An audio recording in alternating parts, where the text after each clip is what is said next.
on, everybody? Welcome back to the Believe Fantasy Football Show with your friendly neighborhood fantasy football analyst. I'm Fabs with, look at that, handsome, debonair, the man they call the legendary king, Bob Harris. You know him as FootballDieHard's at X or Twitter and every other social media place. Bob, how much turkey did you ingest, and did the tryptophan put you to sleep, or was it the actual football games on Thursday? I believe it was the actual football games that that did the business. Look, I mean, there was a lot of points scored. I was fine with all of it. I'm sure you were quite happy.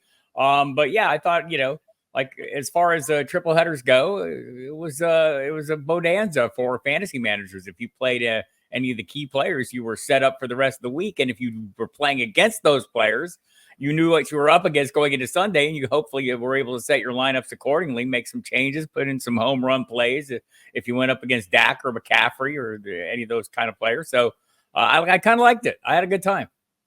The Sunday slate was ugly, except for Bills-Eagles. We didn't have a lot of – some of those games were like preseason games. Like I'm watching Patriots-Giants, and I'm like, DeVito against Zappi. Yeah, this is what the NFL wants.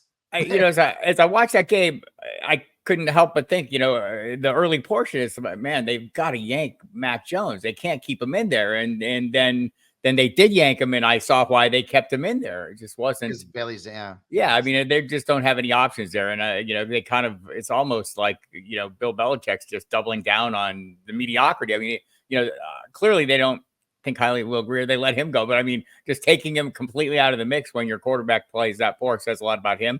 And at some point you think, like, what about Malik Cunningham? Is he not like just like a try the wild card because what you have is not working? And anybody, much like the Carolina Panthers didn't see a path forward, right? Like they fired Frank Reich.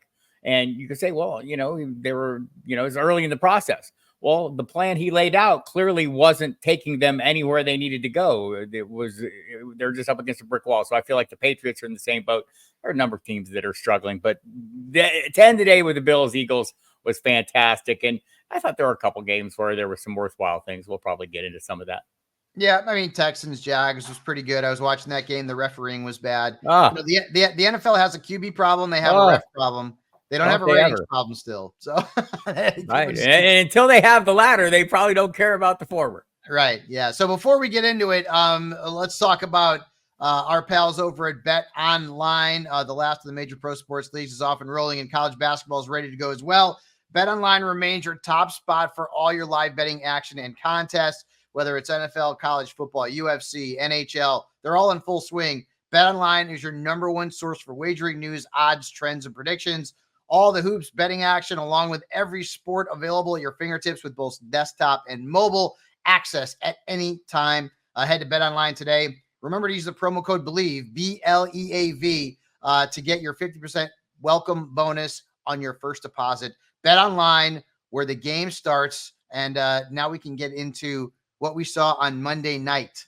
Yeah. And it was another prime. Bob laughs at me because, okay, full disclosure here. I used to work for the NFL. Bob knows this. And not a big fan of how they run things over there. And so when the NFL is maybe taking a few kicks, I may throw in a few kicks myself. And the product is bad right now. I'm sorry, it is. And Monday night's game was another example of how the product is bad. From a fantasy perspective, I think the big thing we took out of that game was that we remembered that Joshua Dobbs is a journeyman quarterback who does not necessarily need to be in our fantasy starting lineups every single week. Now, he had 3 20-plus games in terms of the point production in his previous 4. Bob, Monday night was awful. 4 picks, 4.5 points. The Vikings are on a bye. But now Kevin O'Connell is saying that they may look in a different direction. Maybe Nick Mullins. What are your thoughts on Dobbs? Like, if he's not a number 2 QB on your roster, you feel like you're pretty good at your QB1 spot. Is Dobbs droppable now? Yes, you should be dropping him, and we'll be talking about some bargains here and some of the people you might want to be dropping. Like in all your onesie positions, you should be looking to narrow down as you get closer to the playoffs, but especially if it's Josh Dobbs. like I want to say, his rushing ability any week makes him viable, right? So like if you're in dire straits, desperation time, go ahead and throw him in, expecting consistent high-end weekly production is should never have been the expectation. But you can say for Josh Dobbs. I mean, we can go back to last year. He had 8 days before he was thrown in as the starter in Tennessee. Obviously, they viewed him as a better option than the pieces they had in place. So Malik Willis was there. So I mean, there's something to be said. And then Arizona, 17 days, and he's the starter. Then Minnesota, like 7 hours. I mean, he shows up, he's the starter. So, he has a certain ability that teams find useful, but it does tend to start better than it finishes. He does tend to fade a little bit. So, look, there were some bad decisions. There were some calls. Look, maybe Kevin O'Connell is the GOAT here, and not in the good way, for not challenging that initial pass to Jordan Addison, which looked like he might have caught it, and maybe changed the whole momentum of the game if that play counts. So we'll see. Yeah. And as someone who had Addison in a couple of rosters, I'm like, dude, why not challenge that? So I think a couple of the notes that I at least took from the game, and Bob and I are going to talk about this a little bit later on in the program in terms of the backfield usage that we noticed this week that was a little bit surprising. Roschon Johnson played 51 snaps and Khalil Herbert played 15. Yep. I would have thought that would have been flipped. Herbert started the game and did not really do much because he didn't get a ton of touches. He only had 8. Roschon almost doubled them up at 15. With Deontay Foreman injured, now the Bears are going into a bye week. So what do we take from this, Bob? Like if Roschon Johnson's out there on the waiver wire, we're probably going to pick him up. But do you feel like this is still going to be a committee regardless? Yes, and Deontay Foreman's return may muddle it crazily, right? We have no idea. These murky 3-man committees, as our friend Andy Barron calls them, are never good. And this is the reason why you see a game like this, and a lot of that last night was due to his ability as a pass protector. And like sometimes you find there's a lot of running backs who otherwise wouldn't be on the field or would be on the field, but for their ability to either pass protect or inability to pass protect. I mean, when you have teams out there spending $500 million over the course of time on their quarterback, protecting them is very important. So that's a skill. So it is, like if you're out there and you have, what's always the measure, Fab? Look at the last guy on your roster, right? And like, who is that last guy? If you think Roschon Johnson might, do you better one week than that last guy on your roster, you should definitely be adding him. But I don't, again, the expectation this is going to be the weekly norm seems like a reach to me. Yeah, the Vikings, they're sticking with Alexander Mattison. I think some people thought Ty Chandler would get more burn than he did. He only had 5 touches. He played 18 snaps. That was it. It was Mattison. And let's hope. Now, the Vikings still are right there in the playoff hunt. Hopefully, we'll get Justin Jefferson back after the bye week, which would be coming back in week 14. We could use him right for the playoff run. Some news from the weekend, Bob, and some injuries. And the first thing we need to talk about, the NFL has kicked us in our collective fantasy nuts because we've got another Buymageddon. Right when we need these guys during the postseason run, we will be without our Bears, our Bills, Josh Allen, Stephon Diggs, ouch. The Giants, Raiders, ouch. Ravens, kind of ouch. And the Vikings, who some would argue we were without them. Like 3.5 teams on by. On my right. So, but we have Buymageddon here, and we've got more quarterback injuries. Not that, Dorian Thompson-Robinson's all that great, but now he's hurt, got the concussion. Bob, there are reports out there that Joe Flacco could make the start against the Rams this week. Are you picking him up? Yeah, I like to play within my own age bracket. So, well, then there'd be nobody on your team because you're like 85. That was gratuitous. Yeah, I mean, why wouldn't you at this point? I mean, I think we've seen PJ Walker has defined himself over the course of his career, and no discredit to him. I mean, just not everyone is. And I don't know that Joe Flacco still is, but he has been. He's been to a Super Bowl, and that probably alone is enough to at least get you a ticket into the.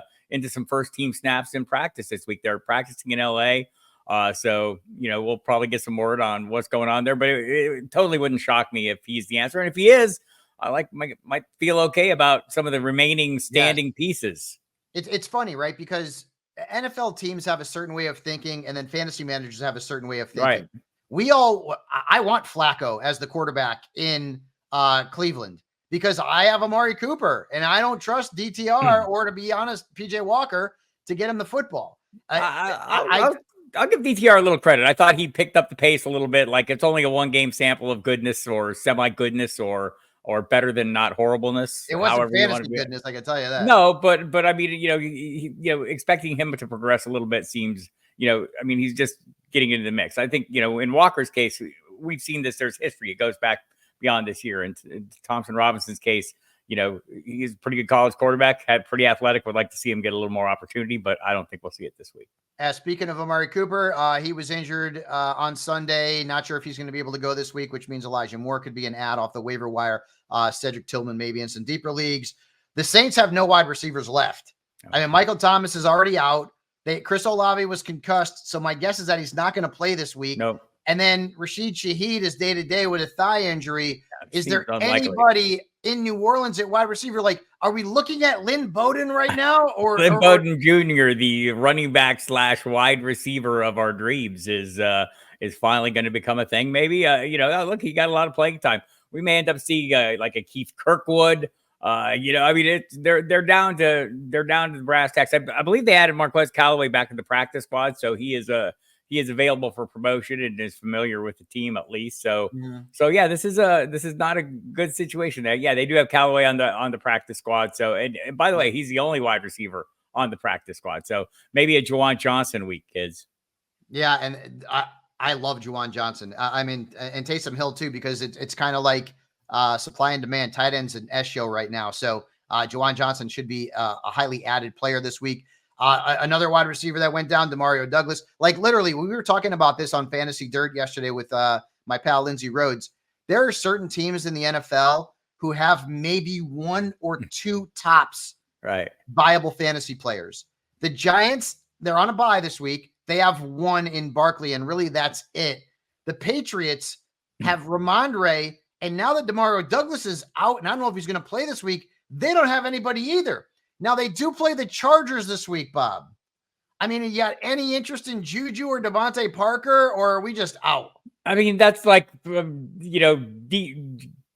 daily tournament plays, right? Dart tosses. I think it's hard to, trust these guys look, it's Bimagaden. Maybe you're in a position where you need them, and it is a super favorable matchup. I prefer not to, but if I had to, it's better to play guys with quarterbacks, I'm told.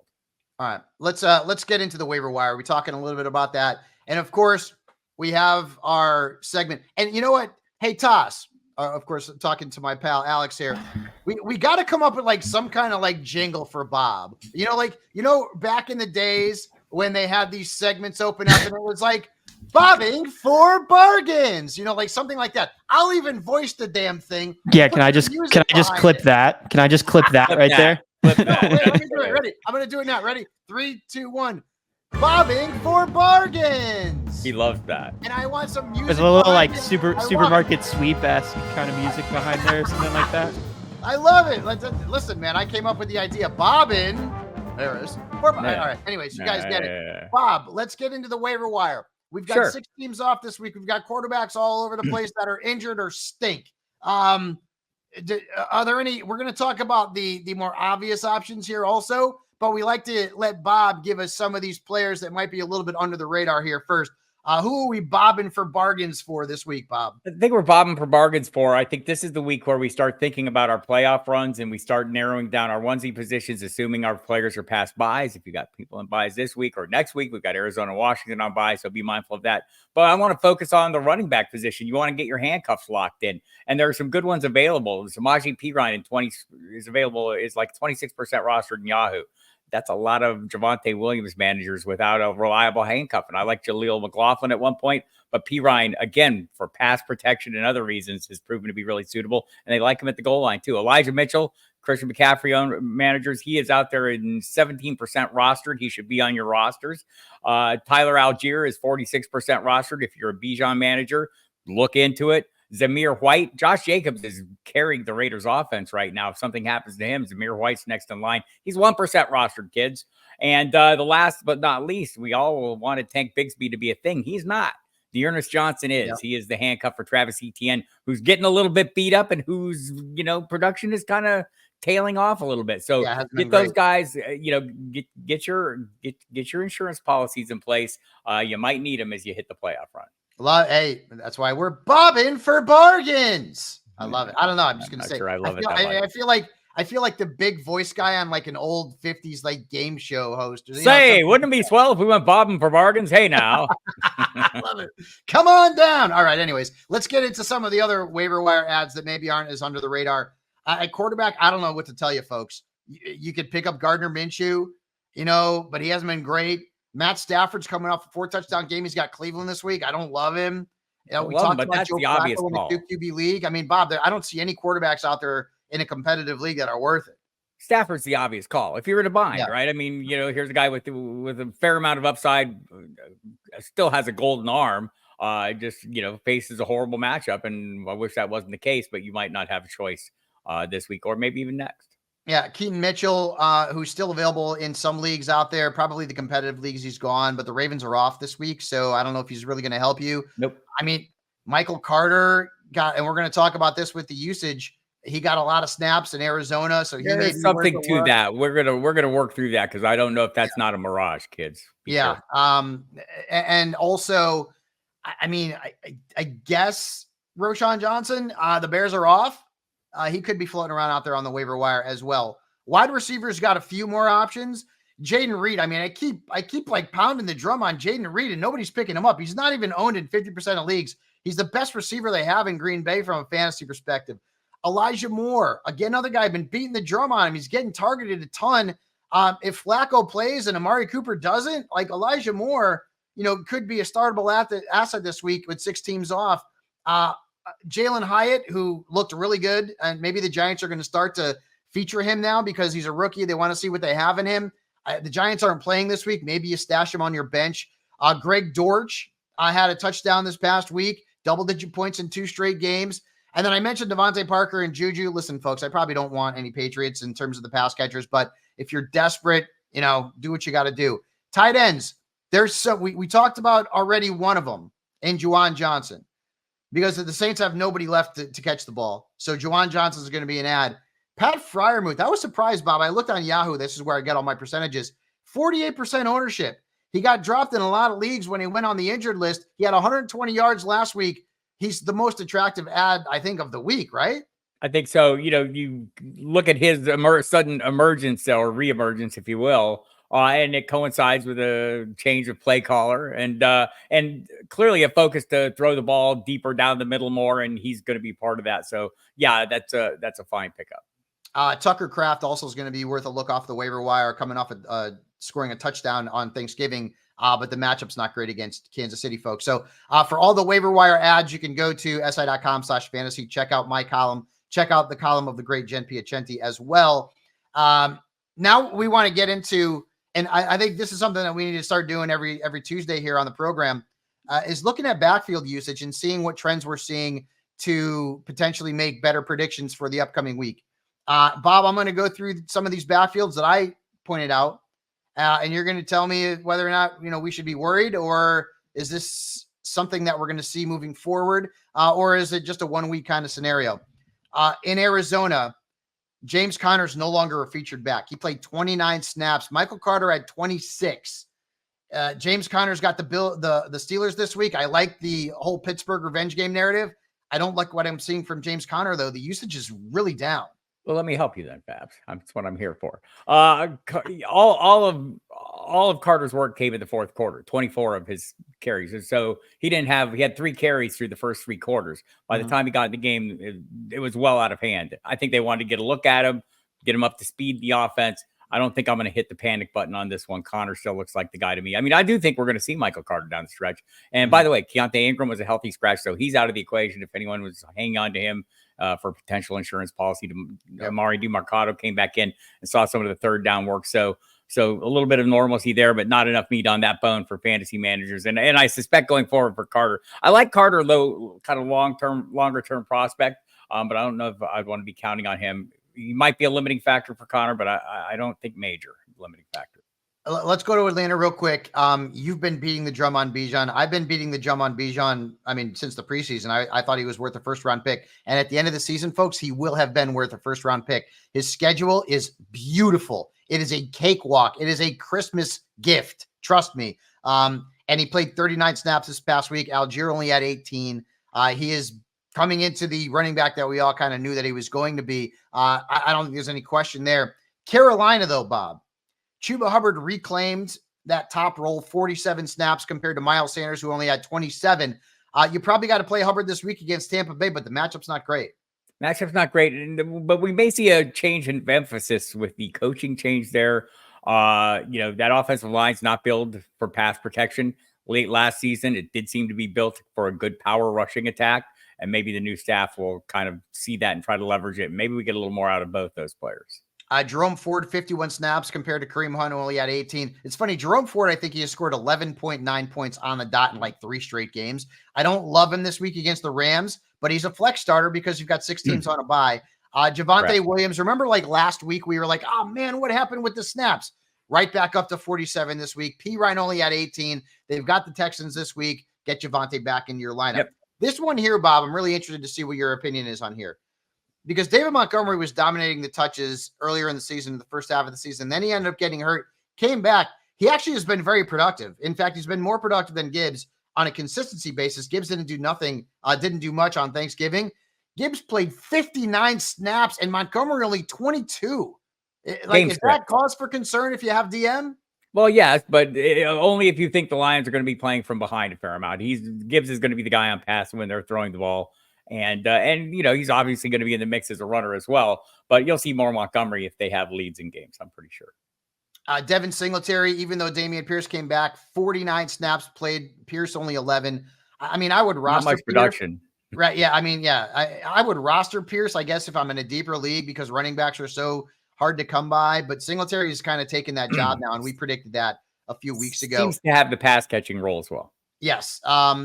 Jonathan Taylor only played 42 snaps this past week. Zach Moss played 30. Now, Taylor scored a couple of touchdowns and was certainly the better option from a fantasy perspective, which we kind of predicted would happen at some point. That was an obvious one.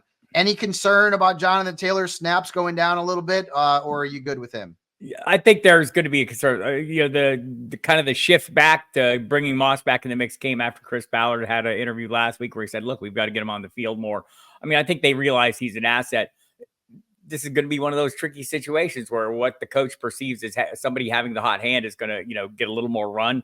I'd still lead into Taylor. This maybe keeps him, from being a top 5 back, and maybe he looks more like a top 10 back. And I think probably people will be okay with that. Yeah, the final one, Ramondre Stevenson finally is putting a little distance between him and Ezekiel Elliott in terms of the snaps. Ramondre, 53 snaps, Zeke only 15. So hard to flex Zeke at this point, and most people probably weren't doing that regardless, but you do have 6 teams on a bye and you've got injuries. They've got the Chargers this week. Ramondre Stevenson he was one of the top 10 backs in fantasy last year. Hasn't been as good this year, but lately, Bob, 20 plus points in 2 of his last 3 games. You feeling pretty good about Stevenson? There's kind of like the Giants, there's Saquon Barkley and nobody else. I kind of feel like we're heading to that same territory with the Patriots. There's Ramondre and no one else for me. It is crazy. Again, we were talking about this, like there's probably half a dozen teams in the league that have 1 or 2 reliable fantasy options. And that's it. The Giants have 1. The Patriots have 1. The Panthers, I don't think the Panthers have 1. Well, Adam Thielen has turned into a hit or miss proposition, right? When he hits, it's golden. I mean, he's still up there. I mean, going into this past week, he was 3rd in the league in catches. So, right up there with Keenan Allen and Tyreek Hill. So there's something to be said for that. But from a fantasy perspective, while we'd like an offense with a ton of weapons that we can all, mine multiple pieces, those funnel schemes work pretty well for us too, because we feel pretty confident in the workloads our players are going to get. Like, for the Raiders right now, I mean, I feel pretty good about Josh Jacobs at this point, right? Yeah. He is pretty much the offense. And I think you can Jacoby Myers worked his way back into a mix, but that's kind of a 3-man crew, 2-man, ideal, but maybe Myers can work his way back in and have some relevance as well. All right. We're going to look ahead to the majority of the games Thursday. And by the way, Bob Harris will be joining me for Thursday, and Thursday's moving forward. Fair warning. Boris, I tell you, there's not much I like more than spending quality time on a podcast with Mr. Bob Harris. You are a horrible liar. We welcome him, of course. I kind of dig this must start or get smart kind of segment here because people have question marks about players who we've been starting in the past kind of haphazardly.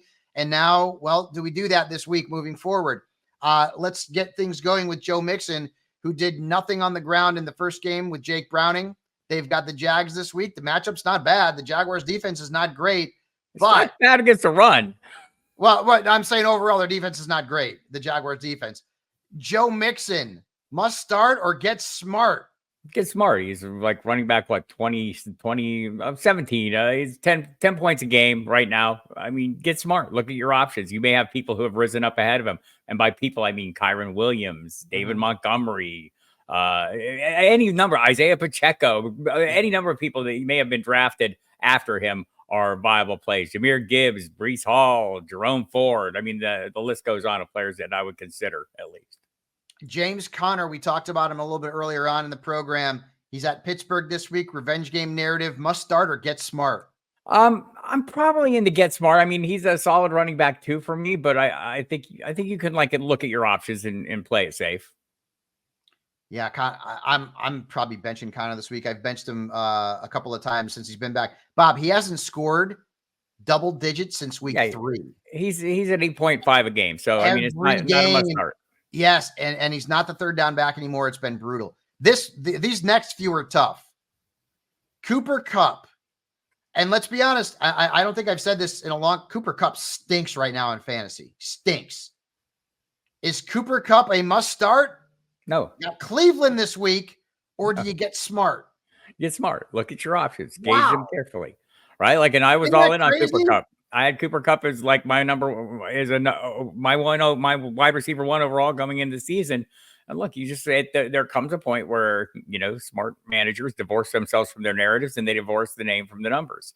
And with Cooper Kupp, it's not been great. And in doing that, what you're playing, if you're still playing Cooper Kupp without, if he's an auto start for you, you're playing his reputation right now, and we're at a point in the season, early in the season, that's fine. I'm good with playing somebody's reputation and history. At this point in the season, I'm going to play the guys that are going to win games for me. And let's see the handful of guys or the number of players who I would feel way more comfortable with, includes guys I was drafting in the 5th, 6th, or later rounds. And I'm looking at you, Tank Dell and Nico Collins, just 2 from one team, right? Mm-hmm. I mean, there's a lot of pieces I would be more interested in playing the Cooper Kupp. Now, this might mean missing out on a breakout game or a Cooper Kupp-esque game, right?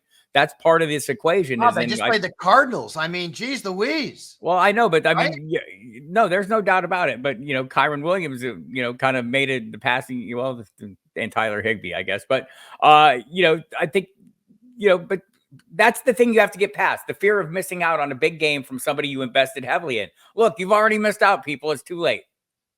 Puka Nacua, his teammate. Puka's had one good game since Kupp's return, and that was the game Kupp got hurt and didn't play most of the game. Browns this week. Puka Nacua, must start or get smart? Get smart. Look at your options. He is my sit of the week at wide receiver on Start 'em and Sit 'em over at Sports Illustrated, which will be out later on in the day and into tomorrow. Next up, Adam Thielen, who was ridiculously on fire, white hot, 33-year-old wide receiver, just absolutely dominating the stat sheets. Lately, it has been bad. Adam Thielen's got Tampa Bay this week. Must start or get smart? Get smart, but I mean that cover 3 kind of funnels to that first receiver, but they can't pass protect. I mean, it's you're taking your chances, but judge your options carefully. Finally, DeAndre Hopkins. We got all excited when he had that multi-touchdown game. Will Levis, oh my God, he's awesome. He's the next great thing for the Titans. And the last several games have been they've got the Colts this week. It's a good matchup. Must start or get smart with Nuke. Yeah, another one of those cover 3 teams. Get smart, but don't here's the key, right? There's a fine line between getting smart and outsmarting yourself. Yeah. So don't be out there thinking, oh, I'm going to lock in. Maybe this is my Tutu Atwell week, or, the options down the lane a little bit. I think Hopkins is still like a solid tail end wide receiver 2, locked in wide receiver 3. All right. Final one. And I'm going to answer this one. Bob Harris, must start or get smart? It's always must start with Bob Harris, who will be joining us again every Tuesday and Thursday right here on the Believe Fantasy Football Show. Toss, real quick, want to get you in here. Thoughts on our beloved Dallas Cowboys before we say goodbye to the folks? We're kind of rolling right now, Fabs, but I would like to see us beat a good team before I give us the final stamp of approval. We got Seattle Thursday. They're a winning team, although they're not that good. Yeah, I don't know if that's the barometer for me. Do I get a vote here? If I get a vote, I want to vote that beloved should never be used in conjunction with a sports team. Sorry, pal. I've been in a relationship with this team since I'm 8, so 42 years. That's longer than any relationship I'll ever be in with a woman, which is a problem. That's probably why I am single at this point. Hey, listen, Dak Prescott is the best quarterback in fantasy football right now. Go look at the numbers. He's the best quarterback in fantasy football. He's played a lot of really over the last 6 games. I don't care. He's best quarterback in fantasy football right now. We'll talk about that Seattle game on Thursday when we are back on the Believe Fantasy Football Show, of course, presented by Bet Online. For Bob Harris, I am Fabs, and for Toss, we will see you on Thursday. Check us out. We'll preview Thursday Night Football with my beloveds, sorry, Bob, and the Seahawks, and all of your weekend action.